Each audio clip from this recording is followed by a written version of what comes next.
Profesor Dr. Insinyur Haji Baharudin Jusuf Habibie, tanggal 25 Juni tahun 1936 sampai 11 September tahun 2019, adalah Presiden Republik Indonesia yang ketiga.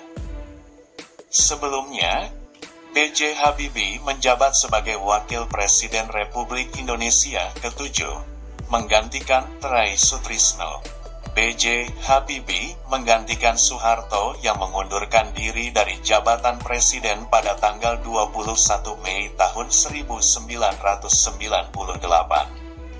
Sebelum memasuki dunia politik, Habibie dikenal luas sebagai seorang profesor dan ilmuwan dalam teknologi aviasi internasional dan satu-satunya presiden Indonesia hingga saat ini yang berlatar belakang teknokrat. B.J. Habibie kemudian digantikan oleh Abdurrahman Wahid, Gus Dur, yang terpilih sebagai presiden pada tanggal 20 Oktober tahun 1999 oleh MPR hasil pemilu 1999. Dengan menjabat selama 2 bulan dan 7 hari sebagai wakil presiden, dan juga selama 1 tahun dan 5 bulan sebagai presiden, B.J. Habibie merupakan wakil presiden dan juga presiden Indonesia dengan masa jabatan terpendek. B.J. Habibie merupakan presiden Indonesia pertama yang terlahir di luar Jawa dan berasal dari etnis Gorontalo, Sulawesi dari garis keturunan ayahnya yang berasal dari kabilah Gorontalo dan etnis Jawa dari ibunya yang berasal dari Yogyakarta. Saat ini, pemerintah Provinsi Gorontalo telah membangun monumen B.J. Habibie di depan pintu gerbang utama Bandar Udara Jalaluddin di Kabupaten Gorontalo. Selain itu, masyarakat Provinsi Gorontalo pun sempat mengusulkan nama B.J. Habibie digunakan sebagai nama Universitas Negeri setempat, menggantikan nama Universitas Negeri Gorontalo yang masih digunakan. Keluarga Baharudin Jusuf Habibie merupakan anak keempat dari 8 bersaudara, pasangan Alwi Abdul Jalil Habibie dan R.A. Tuti Marini Puspowardojo. Ayahnya yang berprofesi sebagai ahli pertanian yang berasal dari etnis Gorontalo, sedangkan ibunya berasal dari etnis Jawa.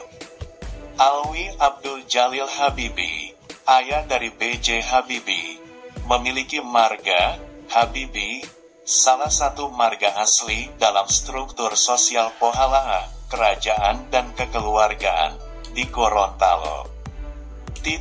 Sementara itu, R.A. Tuti Marini Puspowardojo, ibu dari B.J. Habibie, merupakan anak seorang dokter spesialis mata di Yogyakarta dan ayahnya yang bernama Puspowarjoyo bertugas sebagai pemilik sekolah. Marga Habibie dicatat secara historis berasal dari wilayah Kabila, sebuah daerah di Kabupaten Bonbolango, Provinsi Gorontalo. Dari silsilah keluarga, kakek dari B.J. Habibie merupakan seorang pemuka agama, anggota Majelis Peradilan Agama, serta salah satu pemangku adat Gorontalo yang tersohor pada saat itu. Keluarga besar Habibie di Gorontalo terkenal gemar beternak sapi, memiliki kuda dalam jumlah yang banyak, serta memiliki perkebunan kopi. Perkenalan keduanya bermula sejak masih remaja, ketika keduanya masih duduk di bangku sekolah menengah pertama hingga berlanjut ketika bersekolah di SMA Kristen Dago Bandung, Jawa Barat. Komunikasi mereka akhirnya terputus setelah Habibie melanjutkan kuliah dan bekerja di Jerman Barat. Sementara Ainun tetap di Indonesia dan berkuliah di Fakultas Kedokteran Universitas Indonesia. B.J. Habibie menikah dengan Hasri Ainun Besari pada tanggal 12 Mei tahun 1962 di Rangga Malela, Bandung. Akad nikah Habibie dan Ainun digelar secara adat dan budaya Jawa, sedangkan resepsi pernikahan digelar keesokan harinya dengan adat dan budaya Gorontalo di Hotel Preanger. Ketika menikah dengan Habibie, Ainun dihadapkan dengan dua pilihan, memilih untuk tetap bekerja di rumah sakit anak-anak di Hamburg atau berperan serta berkarya di belakang layar sebagai istri dan ibu rumah tangga. Dari pernikahan keduanya, Habibie dan Ainun dikaruniai dua orang putra, yaitu Ilham Akbar Habibie dan Tarek Kemal Habibie. Pendidikan: Habibie belajar tentang keilmuan teknik mesin di Fakultas Teknik Universitas Indonesia Bandung, sekarang Institut Teknologi Bandung, pada tahun 1954. Pada tahun 1955 sampai tahun 1965, Habibie melanjutkan studi teknik penerbangan, spesialisasi konstruksi pesawat terbang, di RWTH Aachen, Jerman Barat. Menerima gelar diploma insinyur pada 1960 dan gelar doktor insinyur pada 1965 dengan predikat summa cum laude. Gelar adat: dalam ingatan masyarakat Gorontalo, Habibie telah menerima gelar adat tertinggi dari Persekutuan 5 Kerajaan Adat Gorontalo. Gelar adat tertinggi ini jarang diberikan kepada seseorang kecuali memiliki karya pengabdian yang tinggi kepada tanah leluhur, agama, bangsa, dan negara, yaitu 1. Gelar adat Pulanga, Titilango Lo Madala, yang berarti Sang Cahaya Negeri. 2. Gelar adat Garai, Talopo Lolade Tilango, yang berarti sang pemberi cahaya dengan ilmu yang dimilikinya.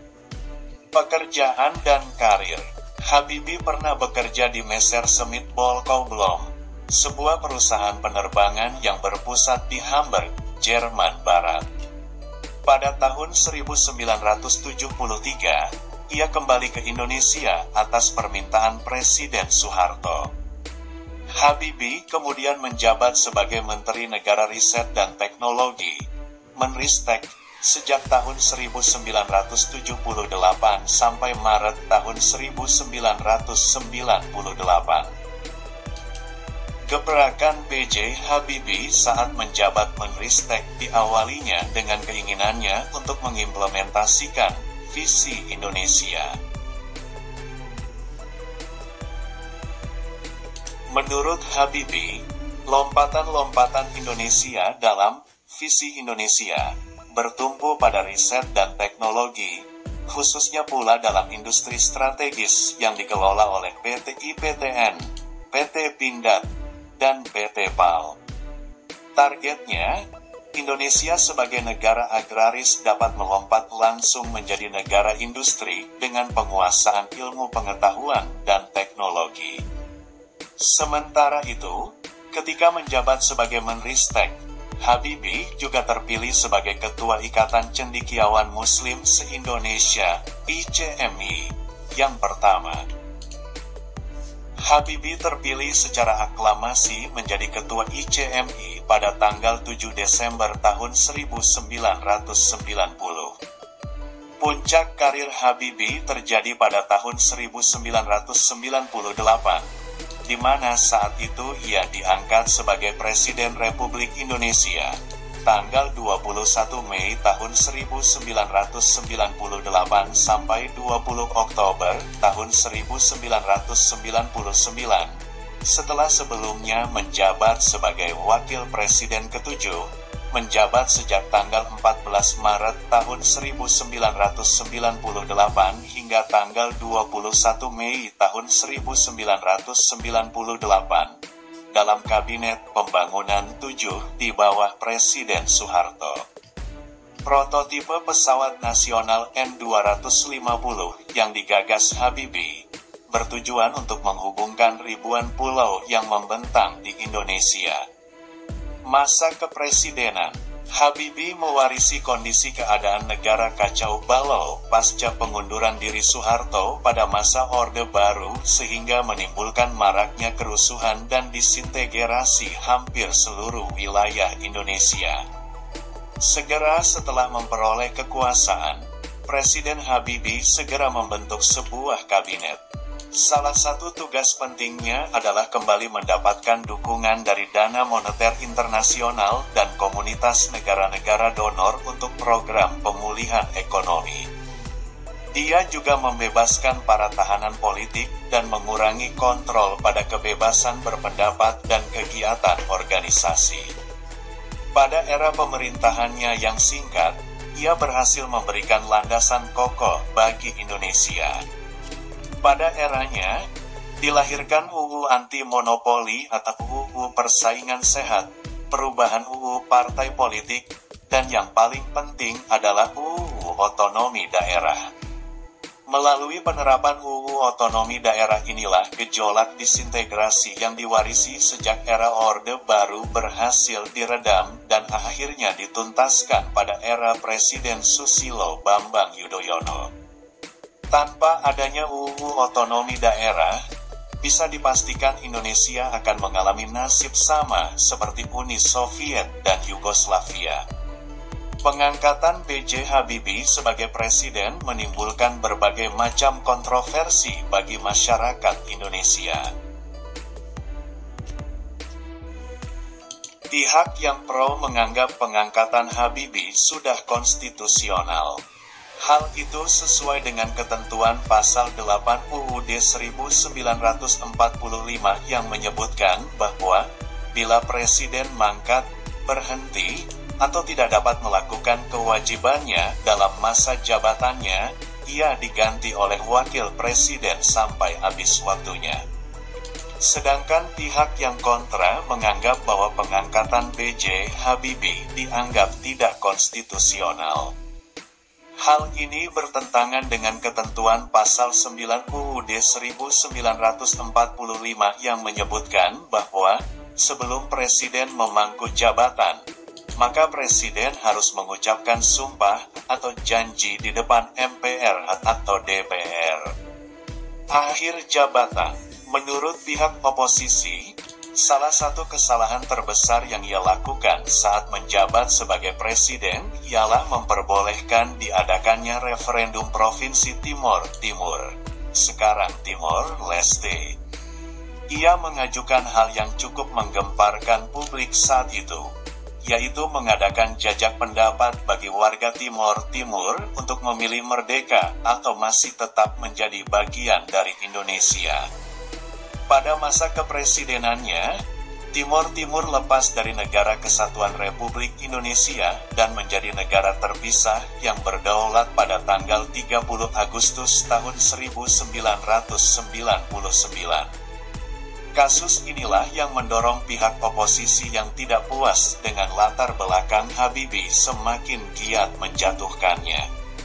Upaya ini akhirnya berhasil saat sidang umum 1999.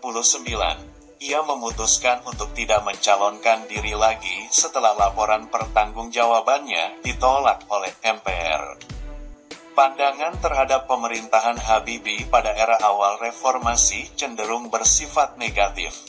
Tapi sejalan dengan perkembangan waktu banyak yang menilai positif pemerintahan Habibie.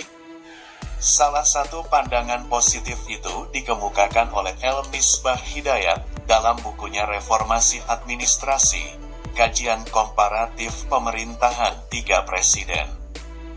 Visi, misi dan kepemimpinan Presiden Habibie dalam menjalankan agenda reformasi memang tidak bisa dilepaskan dari pengalaman hidupnya. Setiap keputusan yang diambil didasarkan pada faktor-faktor yang bisa diukur. Maka tidak heran tiap kebijakan yang diambil kadangkala membuat orang terkaget-kaget dan tidak mengerti. Bahkan sebagian kalangan menganggap Habibie apolitis dan tidak berperasaan.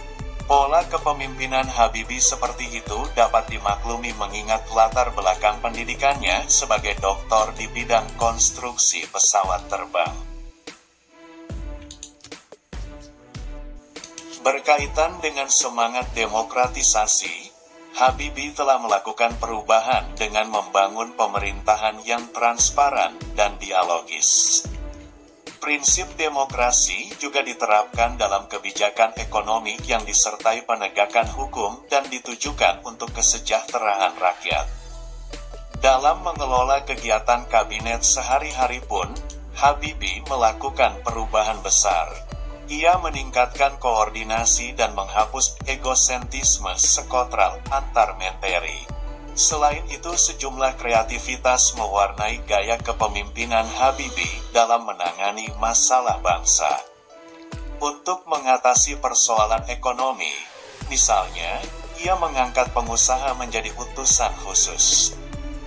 Dan pengusaha itu sendiri yang menanggung biayanya. Tugas tersebut sangat penting, karena salah satu kelemahan pemerintah adalah kurang menjelaskan keadaan Indonesia yang sesungguhnya pada masyarakat internasional. Sementara itu pers, khususnya pers asing, terkesan hanya mengekspos berita-berita negatif tentang Indonesia sehingga tidak seimbang dalam pemberitaan. Pasca kepresidenan, setelah ia tidak menjabat lagi sebagai presiden, Habibie sempat tinggal dan menetap di Jerman.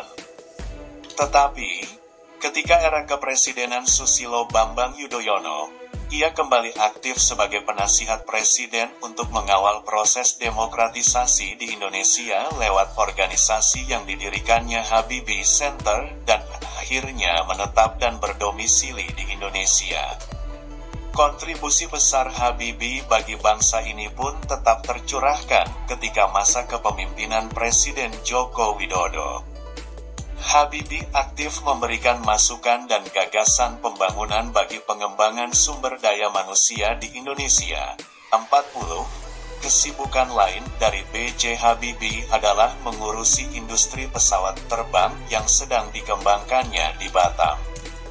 Habibie menjabat sebagai komisaris utama dari PT Regio Aviasi Industri, sebuah perusahaan perancang pesawat terbang R-80, dan kemudian menyerahkan pucuk pimpinan perusahaan tersebut kepada anaknya, Ilham Habibie.